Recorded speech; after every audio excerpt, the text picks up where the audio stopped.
Hola chicos, buenos días. Me da mucho gusto volver a comunicarme con ustedes, esperando que estén muy bien. He estado revisando sus tareas, muchas están muy bien. Les he puesto observaciones de por qué la calificación. Todas estas observaciones que les he puesto es a partir de las instrucciones que se dieron en cada una de estas tareas. Bueno, ahora vamos a comentar las últimas actividades que vamos a desarrollar ya para concluir este curso que fue presencial en los primeros tres parciales y ahorita estamos tomando esta modalidad a distancia o de trabajo remoto, como ahora se le dice, y esperemos que se cumplan los objetivos, no solo de obtener su calificación, sino también de aprendizaje, de reflexión, de análisis, y que ustedes hayan podido desarrollar conocimientos, pero también habilidades cognitivas con respecto a la temática de la materia de economía y sociedad mexicana. Bueno, hasta lo que vimos en el video pasado y las actividades pasadas, concluíamos la etapa del modelo de industrialización sustitutivo de importaciones, con las características y la circunstancia que vieron tanto en las lecturas, los videos y la pequeña y breve charla que yo a nivel eh, video grabado les comuniqué. Bueno, ahora iniciaremos la cuarta unidad del libro y se llama, a esta unidad se le llama modelo neoliberal. Este modelo neoliberal surgió en 1982. Aquí sí puede hablarse incluso de fecha hasta ahora de cuándo surge este modelo. No se dio una transición larga como sucedió con el modelo Easy.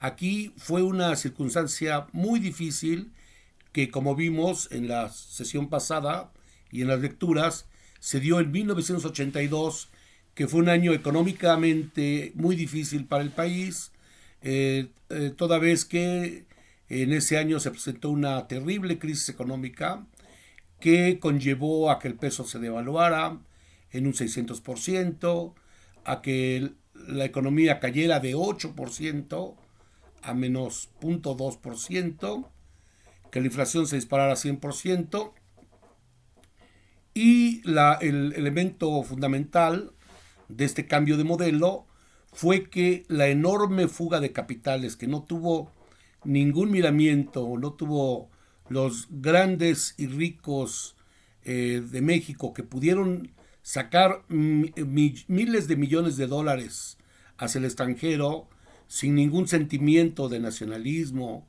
de ver y preocuparse por el futuro y la estabilidad del país. Eso hizo que México tuviera un enorme boquete financiero. Se fugaron aproximadamente unos 30,000 millones de dólares durante 81 y 82.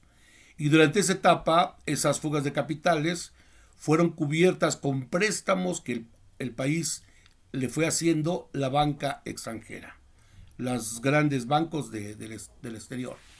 Bueno, y entonces para finales de 1982, la economía mexicana estaba en una situación de crisis muy profunda, pero además de eso ya la reserva del Banco de México estaba vacía.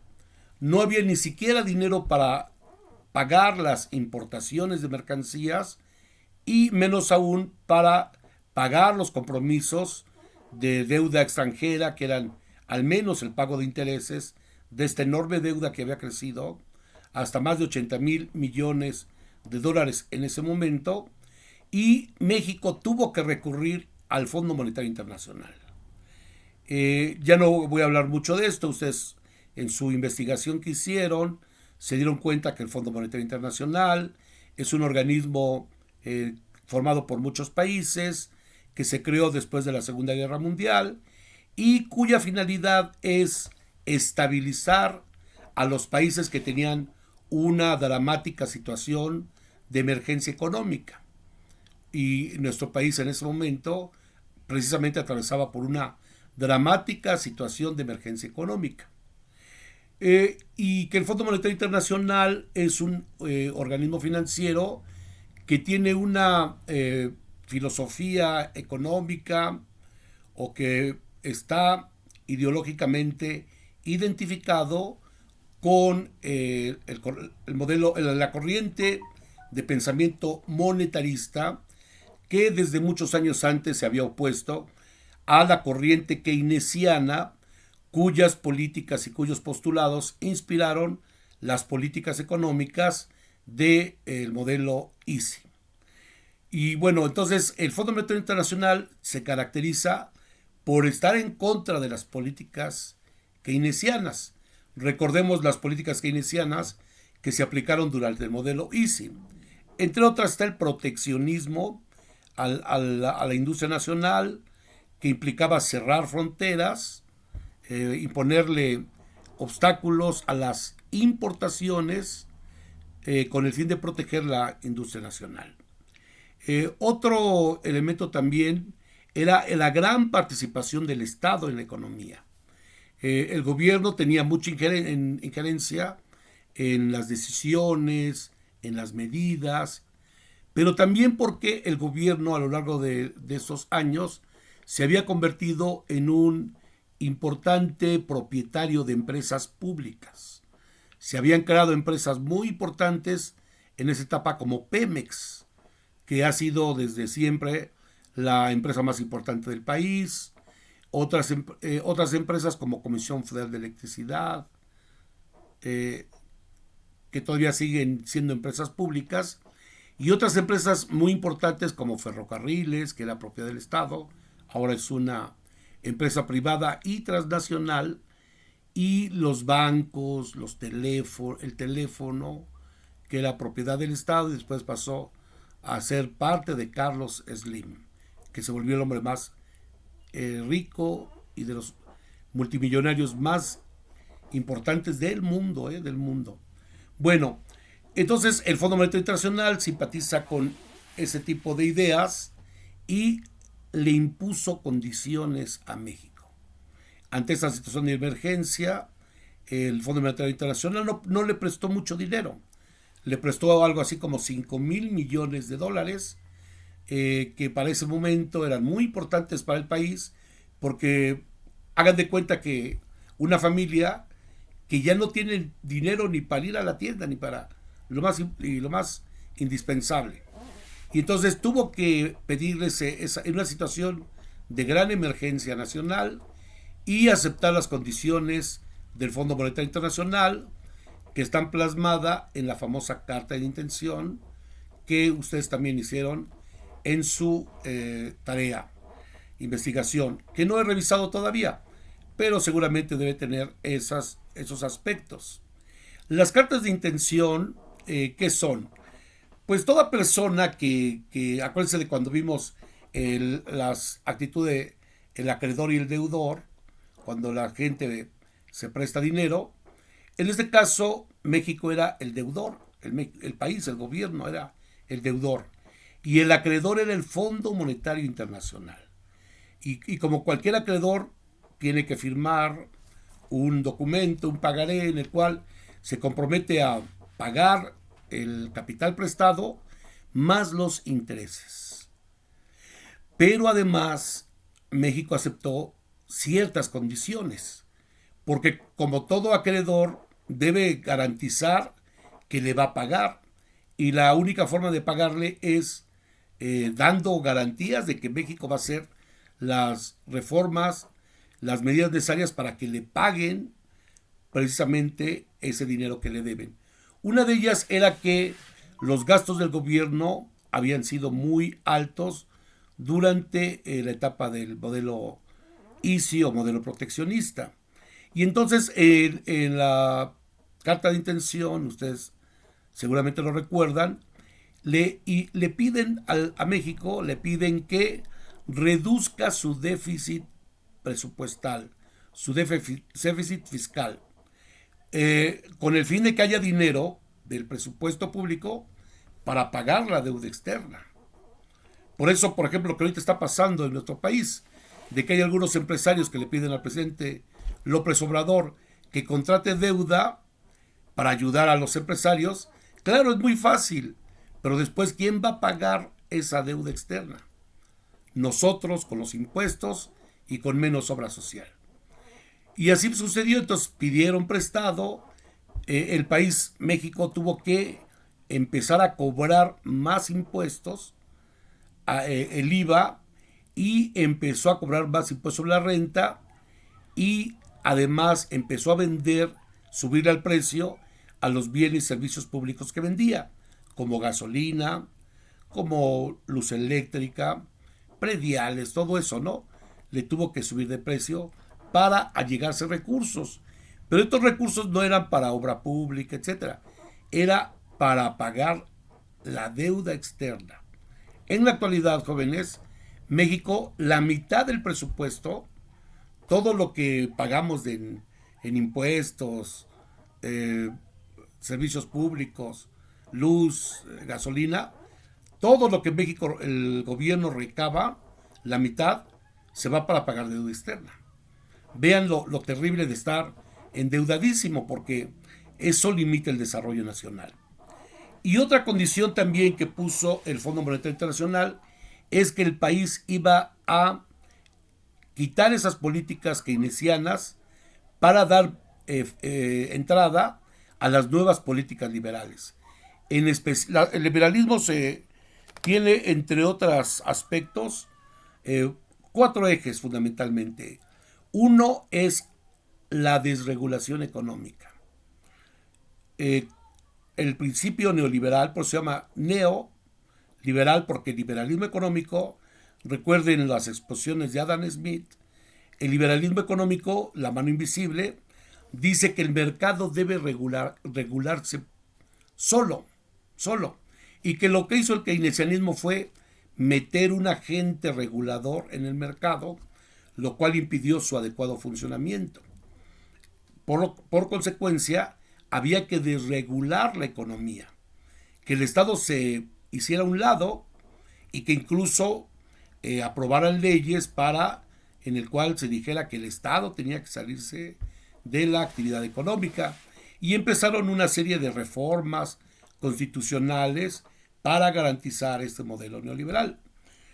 Un segundo elemento del modelo neoliberal, aparte del libre mercado, está en las privatizaciones. Como se consideraba que la empresa pública, lejos de ayudar al desarrollo nacional, es el argumento del FMI y los neoliberales, no ayudaba al desarrollo nacional, sino más bien era una pesada carga para el país. Y se argumentaba la corrupción, se argumentaba la ineficiencia, que tenían mucho personal, que todo eso, que posiblemente haya sido correcto. Pero bien podía hacerse esas reformas, combatir la corrupción, contratar gente que nada más, y las empresas han sido altamente productivas. Y entonces, a partir de esa ideología, México empezó a vender sus empresas públicas, la privatización de empresas. Y un tercer elemento es la apertura comercial. La apertura comercial que implica dejar a un lado el proteccionismo a la industria que caracterizó el modelo Easy. Y entonces ese modelo Easy, acuérdense, que limitaba las importaciones, le ponía un alto arancel o prohibían las importaciones para favorecer la industria nacional. Y aquí no, en el modelo neoliberal, por el contrario, nada de lo que se vende dentro y fuera del país debe estar limitado. Debe darse una libre apertura de la economía. Cada vez menores aranceles, menos permisos a la importación, etcétera. Y ese es México pasó de ser una economía con fronteras cerradas a una economía con fronteras abiertas, totalmente abiertas. Años más tarde se firmó el Telecán, que es el Tratado de Libre Comercio de América del Norte, y ahí se ratificó esa idea de libre comercio entre países. Pero ¿qué sucedió en México?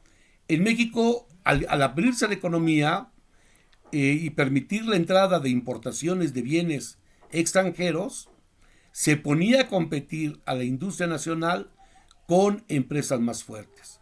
Y los primeros años de la apertura comercial se dio una terrible desaparición de empresas públicas. No, perdón, y también de empresas privadas que quebraron porque no pudieron ya competir con otras empresas. Empresas textiles fueron quebrando, empresas de electrodomésticos, empresas de maletas, empresas industriales que no podían competir con las mercancías de otros países porque eran de mejor calidad y hasta más baratas, ¿no? Y entonces hubo una terrible desaparición de empresas y un terrible desempleo. Cuatro, y muy importantes elementos del modelo neoliberal, y lo ponen como punto esencial de la política neoliberal, es el combate a la inflación. Y el combate a la inflación, porque ya también lo vimos, se señala que la causa de la inflación es el exceso de dinero circulante en la economía. Por eso se llaman monetaristas, porque la explicación del desequilibrio económico se da a través de la moneda, del dinero. Y entonces había que combatir la inflación con medidas monetaristas. Era reducir el exceso de circulante, pero también reducir la demanda agregada que las políticas keynesianas habían generado. Y entonces, ¿qué sucedía? Pues al desaparecer empresas, al haber menos obra social, a la quiebra de empresas por la apertura comercial, implicó que la demanda de los consumidores mexicanos se redujera terriblemente, ¿sí? Y entonces ellos consideraban que al bajar la demanda iba a bajar la inflación, porque la inflación había alcanzado niveles superiores al 100% cada año. Y entonces había que combatir esa inflación con medidas de reducción de la demanda, y la medida también más importante de estas medidas de constricción de la demanda era la política salarial. ¿Qué sucedió? Que a partir de 82 los salarios, el aumento de los salarios crecía en menor proporción al aumento salarial. ¿Y cómo le hacían? Pues muy mañosamente. Decían, a ver, 1 de enero, desde diciembre, perdón, se reunían las comisiones de salarios mínimos, patrones y gobiernos, decían, a ver, vamos a fijar el salario mínimo. Y decían, ¿cómo lo fijamos? Pues miren, decían el gobierno y los empresarios, este año, el próximo, la inflación va a estar al 30%. Y entonces fijémoslo al 30%. Bien.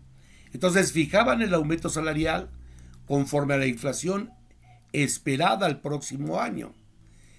Y aunque el año pasado hubiera sido la inflación del 50-60%, al fijarla en 30%, porque era la esperada, no compensaba el deterioro salarial del año pasado. ¿Y qué pasaba? El siguiente año la inflación no crecía al 30%, sino crecía al 40-45%.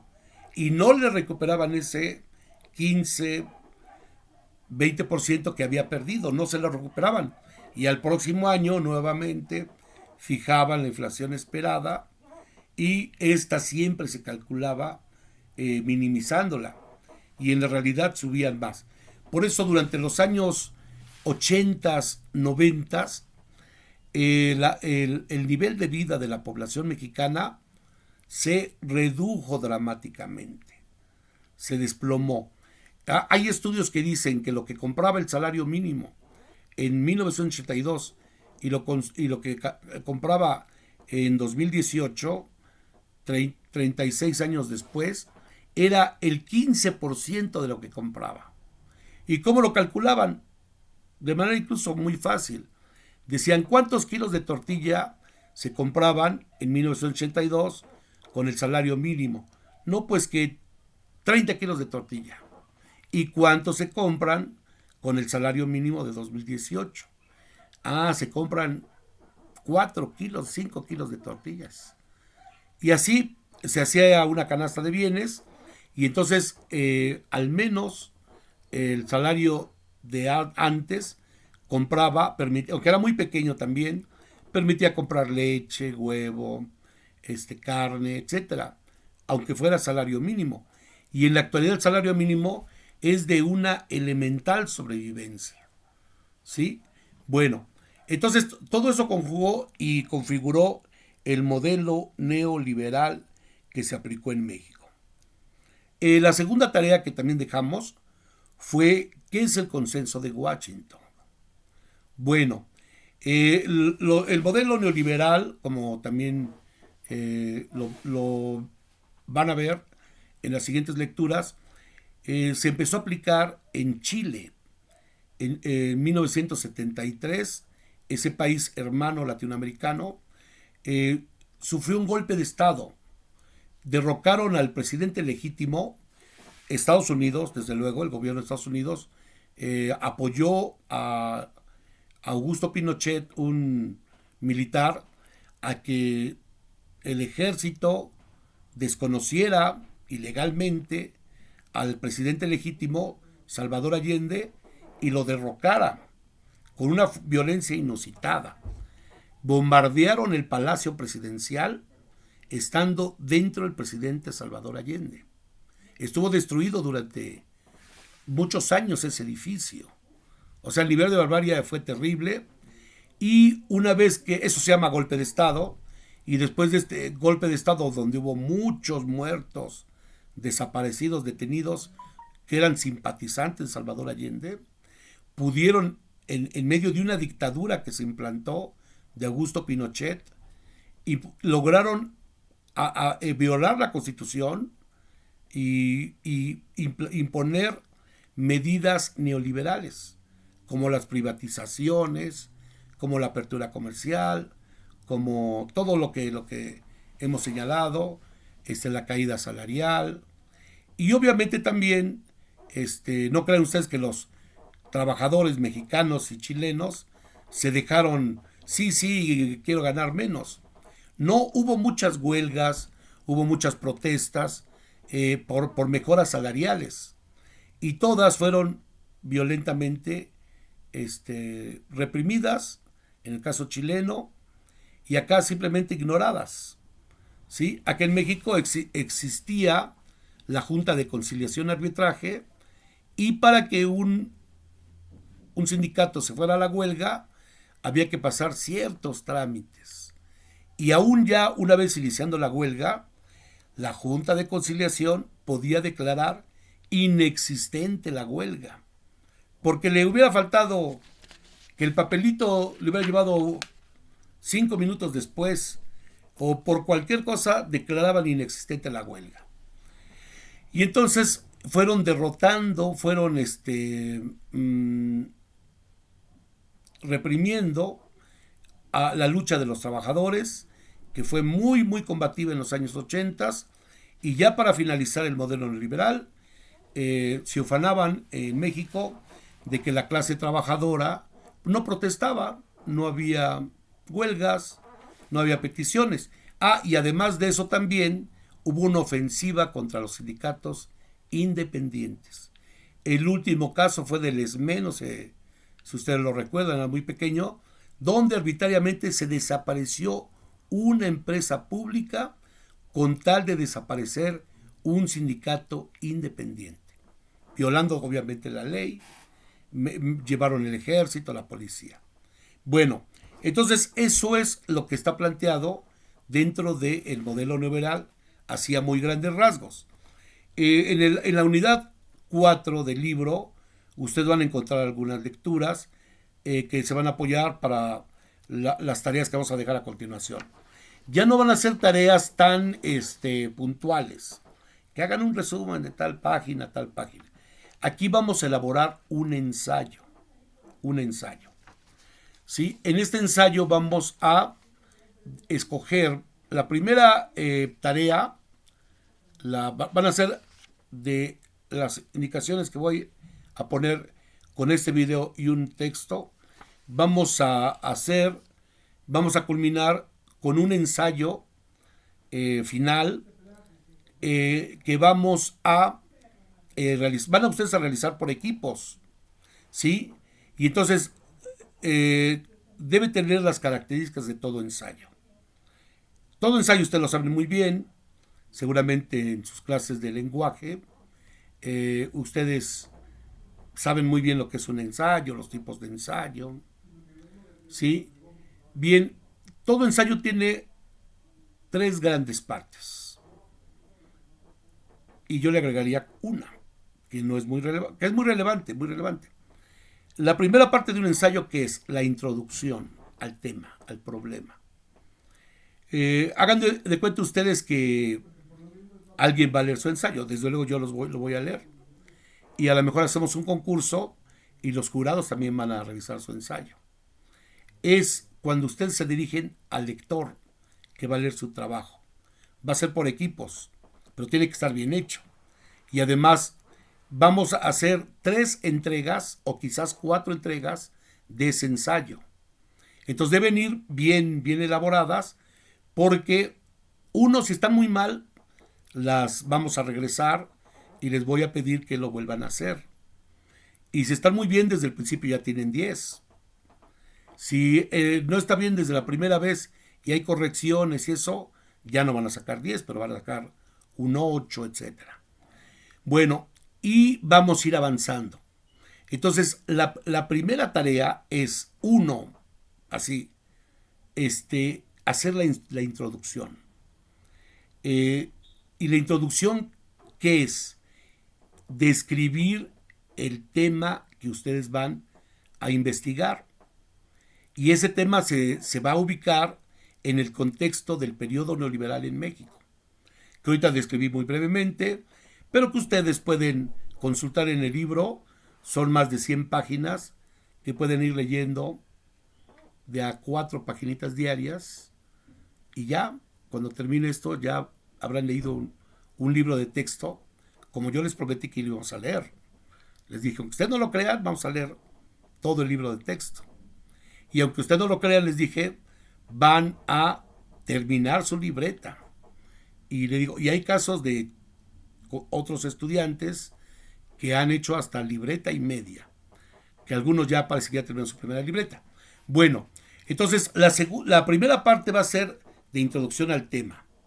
Primero, el modelo neoliberal ha generado muchísimas problemáticas en el país, muchísimos elementos a analizar.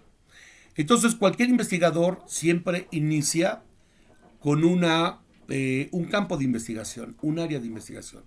¿Sí? Por ejemplo, un médico que es investigador, se especialista en clínica, ¿no? Médico clínico.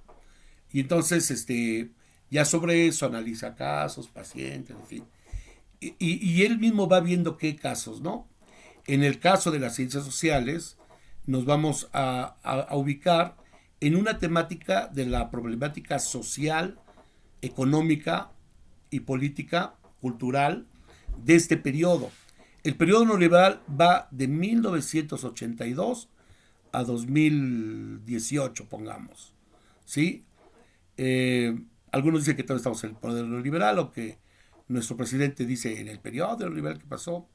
Yo también tengo mis dudas, hay algunos elementos. No es tan fácil derribar este modelo. Yo creo que acá sí va a haber una transición, si es que en algún momento se cambia por otro modelo neoliberal, por otro modelo diferente al neoliberal, quise decir, y esperemos que no sea un modelo peor de lo que hemos vivido. Porque luego uno dice, no puede haber nada peor que el modelo neoliberal. Pues aunque no lo crean, la humanidad está pasando por momentos de terrible barbarie, de cosas que pensamos que ya habían pasado y están regresando, ¿no? Bien, esa sería la primera parte. Entonces, concretamente, ustedes escogen tema. La agricultura puede ser uno. Otro puede ser la política cultural en México, en qué ha consistido. Ha habido apoyo a la cultura, a la educación, en fin. Otro puede ser la política salarial, la problemática de la inseguridad en México es algo tremendo en nuestro país. Y hay muchísima literatura que ustedes pueden revisar en el internet y tienen para buscar y regalar. ¿Sí? Bien. Entonces, ustedes ponen el nombre del equipo, en esa primera entrega agarran una hojita de Word, se ponen todos de acuerdo y escojan un tema. Y en ese tema expliquen por qué escogieron ese tema. Bueno, yo escogí el tema de las devaluaciones que ha tenido el peso mexicano en los últimos 20 años, porque a mí nos ha interesado cómo el tipo de cambio afecta el nivel de vida, el nivel de consumo, etcétera, y porque también quita certidumbre a la economía, crea desconcierto, etcétera, y por eso considero que es un tema interesante. Y el que ustedes quieran analizar, hay muchos temas. Pueden revisar su libro de texto, pueden tomar alguno de ellos, pueden entrar a la red y poner cuáles son los principales problemas económicos y sociales que hay en México, y también les puede dar un montón de ideas, consultarlo con parientes, amigos que ya están en carrera, en fin, ¿no? Bien, ese sería la primer avance, y eso lo pueden ustedes subir de aquí al día martes próximo. ¿Les parece bien? Que nada más serían 2 cuartillas, el tema, qué periodo van a analizar. No van a poner, voy a revisar la política salarial del 82 para acá y estar revisando año con año. No puede ser bien la política salarial del sexenio de Peña Nieto, por ejemplo, ¿no? ¿Sí? Y algo así muy, muy concreto. Algunos problemas que ha habido grandes en nuestro país, ¿sí? Como ha sido, por ejemplo, la reforma educativa, fue un elemento importante. A nivel de la ciencia y la tecnología, cómo la tecnología ha cambiado hábitos de consumo, cosas, lo que ustedes gusten investigar, pero bien fundamentado, ¿sí? Bueno, y les adelanto, la segunda entrega va a ser, corresponde también al ensayo. Y entonces ahí sí, en esa, ustedes van a hacer ya una pequeña, bueno, no pequeña, sino suficiente desarrollo del tema. ¿En qué consiste el tema? Suponiendo que es en cuál escogamos un tema, supongamos la importancia de las TICs en la economía mexicana, por ejemplo, ¿sí? Entonces dicen, bueno, ¿qué son las TICs? ¿Cuál es la importancia? Y empiezan a desarrollar el tema. En tal año se empezaron a incorporar, han tenido tal impacto.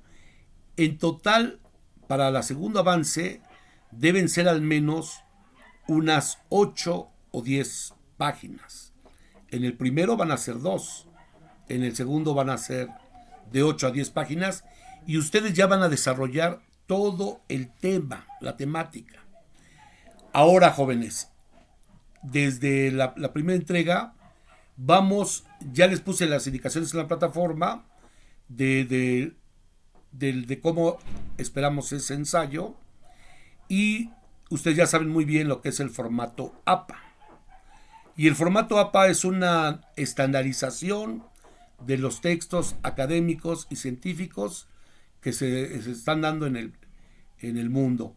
No solamente existe el formato APA, existe el formato Oxford, existen muchos formatos, pero el más utilizado ya, y al menos en el mundo académico de nuestro país, es el formato Harvard.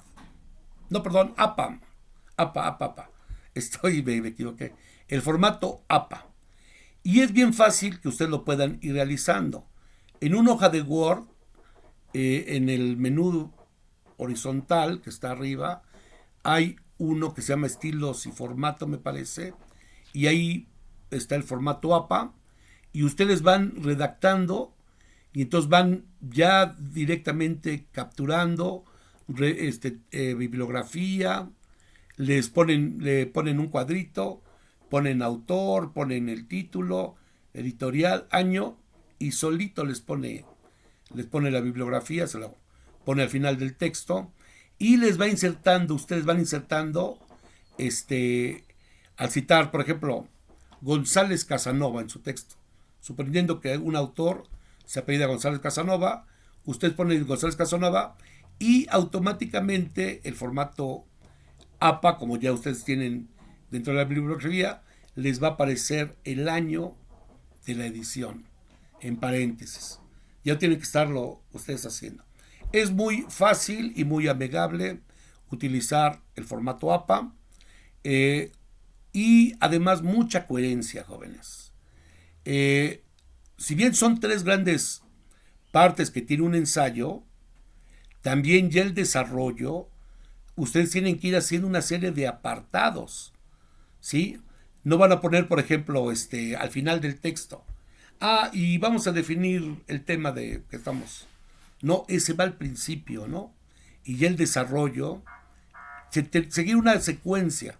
Siempre yo les recomiendo, porque yo cuando me elaboro algún texto de investigación, en trabajos de la academia, en fin, o cuando estaba yo estudiando, siempre es muy recomendable ir haciendo un guión previo, ¿sí? Y que incluso también pueden insertarlo desde esta primera entrega, ir poniendo al menos 4 grandes apartados dentro de su desarrollo, que bien pueden ser antecedentes, definiciones, qué proponen ustedes desarrollar, la hipótesis a desarrollar, ya desarrolla el tema y darle una coherencia, ¿no?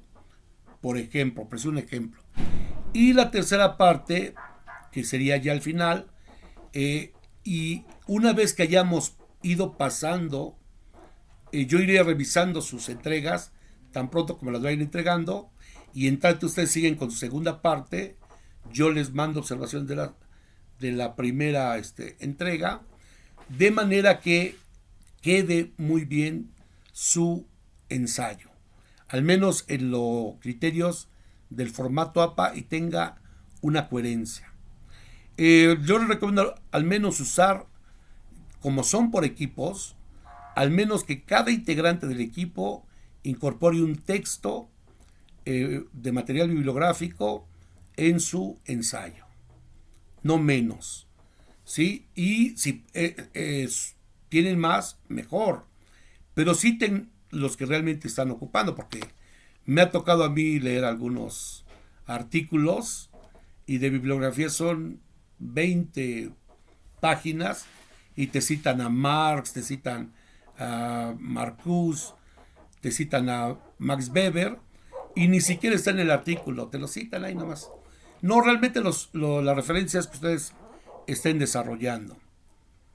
Y tercero, y sería lo último, la conclusión, las conclusiones y su opinión personal.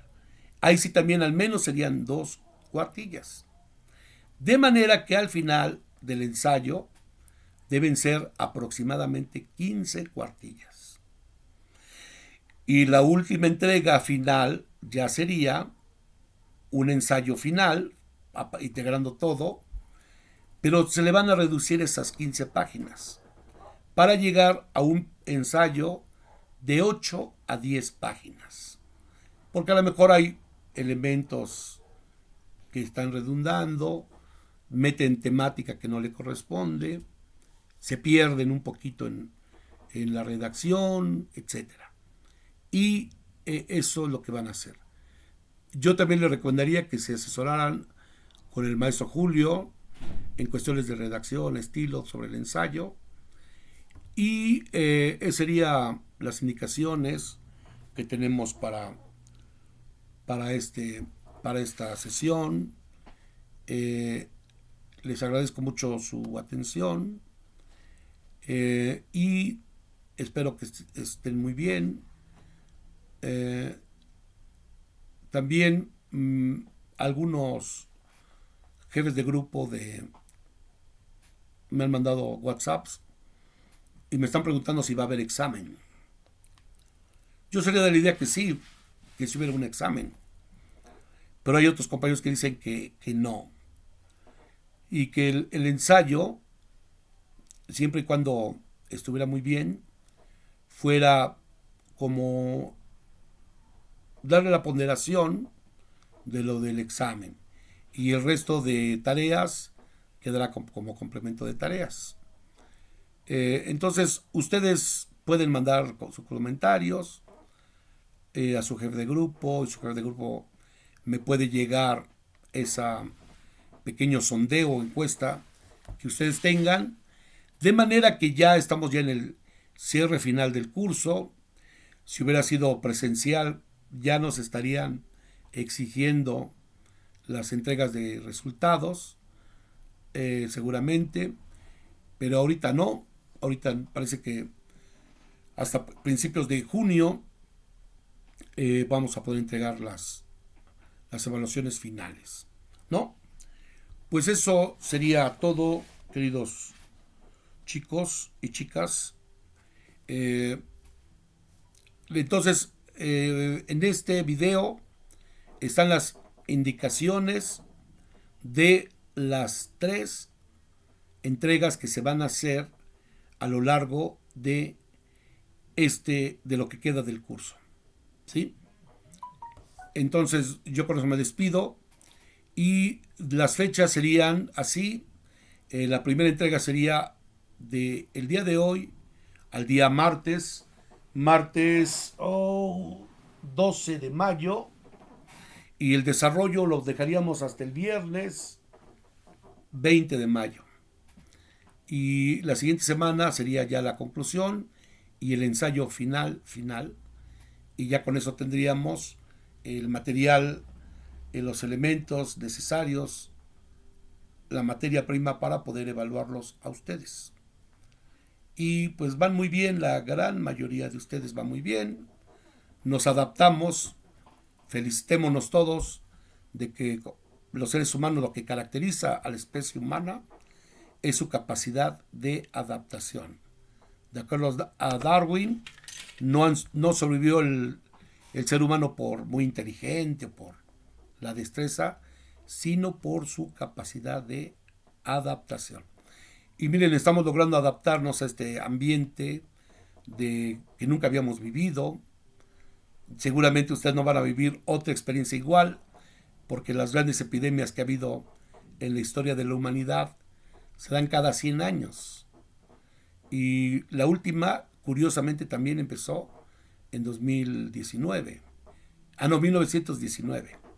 Fue la influenza, mal llamada influenza española, porque empezó en Estados Unidos esa epidemia y se trasladó a Europa. Unos soldados españoles la trasladaron, unos soldados norteamericanos la trasladaron, y en España provocó unos estragos terribles, y los estadounidenses, que no les gusta, siempre le echan la culpa a los demás, le pusieron la influenza española. Así como también el presidente Trump ha estado insistiendo que es la epidemia china, ¿no? El virus chino. Entonces, nos logramos adaptar a esta situación. Los felicito, creo que vamos a salir muy bien evaluados, la mayoría de todos. Y eso sería todo. Pásenla bien, cuídense mucho, cuiden a sus papás, a sus abuelos, a sus familiares, y mantengan la sana distancia. Saludos a todos.